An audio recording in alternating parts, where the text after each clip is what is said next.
숙명의 대결. 사제간이 도를 가른다.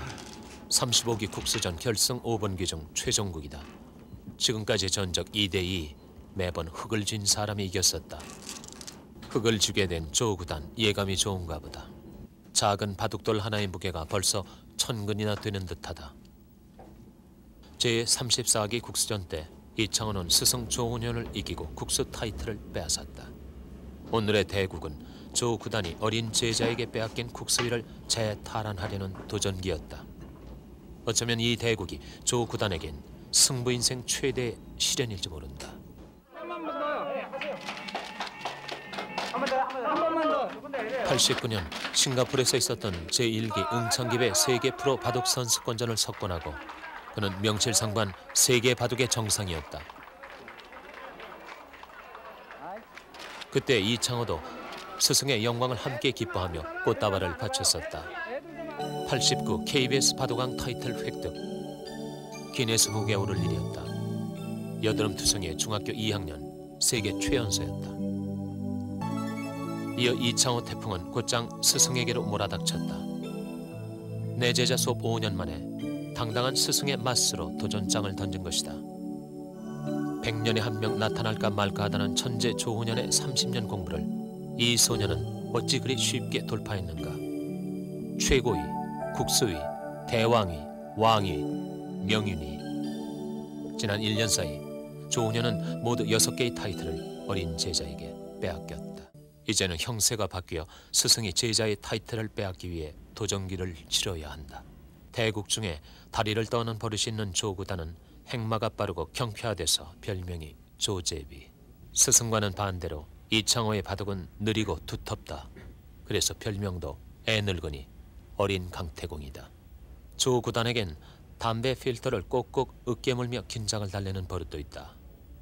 평소엔 하루 2갑이지만 대국 중엔 꼬박 4갑이다. 그것도 긴 장미로만. 대국 때마다 80개의 꽁초를 남긴다. 어린 강태공은 그림같이 앉아서 눈만 깜빡거린다. 이창호의 불가사의는 아마도 그가 보여주는 천부의 부동심에 있을 것이다. 소년답지 않게 신중하고 끈덕지다. 그래서 상대는 쓰러지는 게 아니라 허물어진다. 대국실의 긴장은 여전히 팽팽하기만 하다. 누구에게나 승부의 시간은 괴로운 법이다. 이창호의 끈기와 인내, 신중함은 일반의 상상을 초월한다. 소년이나 청년들은 대개가 사납게 공격하고 급하게 잡으러 가는데 이창호는 정반대인 것이다. 그의 끈기는 언제나 스승도 지치게 한다. 이미 스승보다 20분을 더 쓰고 있다. 관철동의 점심 인파도 얼추 숨을 죽일 무렵 기나긴 장고 끝에 이창호 단이 돌 하나를 얻는데 무슨 뜻에서일까 조구단이 빙긋 웃는다. 이제 대국실의 시계도 1시를 가리키고 있다. 스승이 먼저 자리를 터는데 소녀는 미련이 남는다는 듯 바둑판을 한 번 더 들여다보고서야 따라 나서고, 스승이 기사실에서 벌어진 바둑판에 한눈을 파는 동안 소년 국수는 공손히 손을 모으고 기다리고 서 있을 밖에 없다. 동아일보의 관전기자 정동식 사단이 소년의 딱 1시간을 구해준다. 점심을 먹으러 가는 길이다. 음식점은 이미 정해져 있다. 스승께서 좋아하시는 일식집으로. 음식점에서도 사제는 말이 없다. 어쩌면 그럴까 싶게 단 한마디의 대화도 나누지 않는다. 소년은 고개 숙인 들꽃처럼, 소박한 그의 행마처럼 그저 공손할 뿐이며 스승은 팔짱을 낀 채 짐짓 무심할 뿐이다. 참으로 갑갑한 시간이다. 무슨 생각들을 하고 있는가. 아무리 살펴도 한국 바둑계 두 고수의 속은 좀처럼 읽어지지가 않는다. 음식이 오면 상 앞으로 다가앉고 스승이 먼저 드시기를 기다려 밥그릇의 뚜껑을 연다. 분명한 건 이 국수가 스승께 예의를 갖추고 있다는 것뿐이었다. 조구단의 걸음은 그의 행마처럼 빠르다. 점심을 마치고 돌아온 두 사람이 또 다른 사람들의 바둑판에 눈을 준다. 그 잠깐 동안에도 두 사람의 머릿속에는 또 무수한 그림들이 그려지고 지워지고 할 것이다. 이번에도 소녀는 잊지도 않고 먼저 대국실에 들어가 스승을 기다리고 오후 대국을 1분 앞둔 시간, 조 구단이 정확하게 대국실에 들어선다. 돌 하나에 피가 마르고 돌 하나에 살을 애는 듯한 고비를 무수히 넘어야 한다.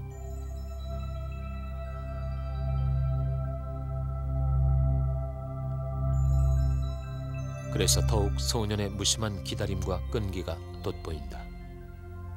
어쩌면 끈기란 겸손의 또 다른 표현일지도 모르겠다. 겉으론 재능의 빛을 감추는 역할을 하지만 속으로 소리 없이 재능의 힘을 증폭시킨다. 대국실에 들어갔던 김제구 7단이 중간 기보를 들고 나오자 기사실이 갑자기 활기를 띈다. 계속 보는 거예요. 아직은 이창호 5단이 감탄할 만한 묘수를 드러내지 않고 있다. 이 얼핏 봐가지고는 이 흙이 상당히 흙이 기분이 좋은 바둑 같은데 만만치가 않네.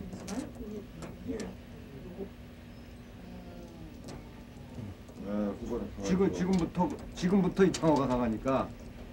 응? 그렇다. 많은 프로 기사들이 이창호의 강점은 중반 이후부터 나타나며 그의 종반 계산 능력은 가히 천하제일이라고 입을 모은다. 그렇다면 이제부터일 것이다. 그런데 그 신비의 궤동이 지금 몹시 졸리운 눈치이다. 어젯밤 잠을 졸인 데다 아침을 거르고 먹은 점심이 식곤증을 몰고 오는 모양이었다. 스승이 장고에 들어가 버리자 기다림의 천재 이창호의 고개도 그만 슬그머니 숙여지고 말았다. 졸고 있었던 것이다. 이번엔 졸음을 떨친 이창호 5단이 장고에 들어가 버린다.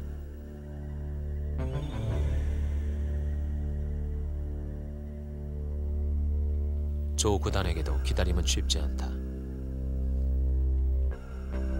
모든 승부가 모두 그러하듯 바둑 역시 끈기의 싸움이다.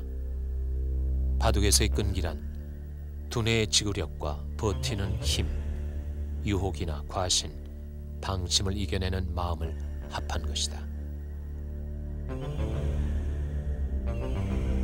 모든 싸움이 모두 그러하듯 바둑 역시 결국엔 자기 자신과의 싸움이 되고 마는 것이다. 천하대세의 흐름과 단 한 집의 변동을 똑같이 귀중히 여기는 강인한 승부 호흡을 끝끝내 잃지 말아야 한다. 8, 9, 이제 3분 제한 시간을 죄다 소비한 두 사람이 초읽기에 물리고 있다.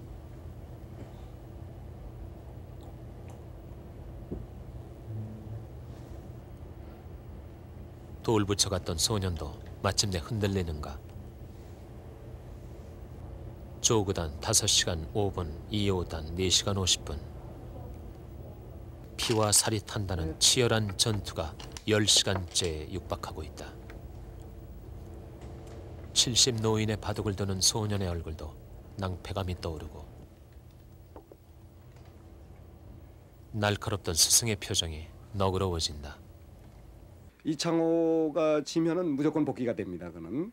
근데 그 조훈현 구단이 질 경우는 복귀할 때도 있지만 안 할 때도 많아요. 특히 그 조훈현 구단이나 저 일본에 있는 그 조치훈 구단은 아주 그 승부벽이 강해가지고 지고 나면은 복귀를 안 하는 스타일이죠. 과거엔 제가 아무래도 어린 제목인 그 이창호 5단을 많이 응원을 했는데 두 사람이 그 왕위 타이틀이 서로 그 뒤바뀌면서 우리 바둑계 그 세대의 교체가 이루어진다 하는 그때 한참 된 얘기입니다마는 조훈현 구단이 그 어린 제자에게 바둑을 지고 나서 한 30여 분 동안 아무 말 없이 바둑판 앞에서 가만히 앉아 있어요. 이창호 시대의 화려한 개막이냐 아니면 조훈현의 짓밟힌 자존심 회복이냐.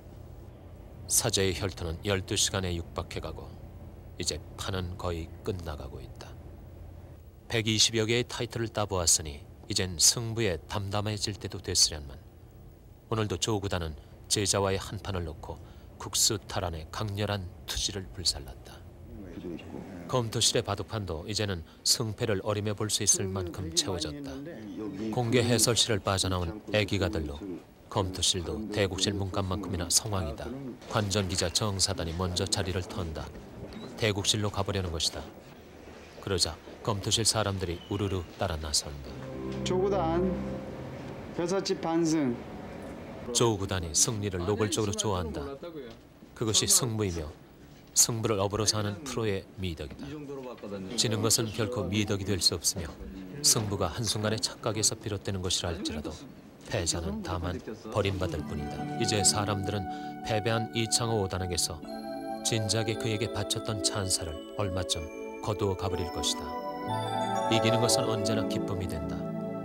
더구나 제자에게 진 스승의 그 통렬한 아픔을 맛볼 대로 다 맛본 끝이었다. 그러나 조구단은 지금 다만 기쁘기만 한 것일까? 내 제자 시절 스승으로부터 무수히 들어온 말이 있다. 제자는 스승을 이기는 것만이 참된 보답이다. 처음엔 그만큼 잘해야 한다는 뜻으로만 여겼다. 그러나 아니었다. 그 말은 승부에 몸을 던졌거든 언제나 반드시 이겨야 한다는 뜻이었다. 반드시 이겨야 한다는 말의 가장 강렬한 표현이었다. 승부사의 패배엔 슬퍼의 볼 여지도 남지 않는다.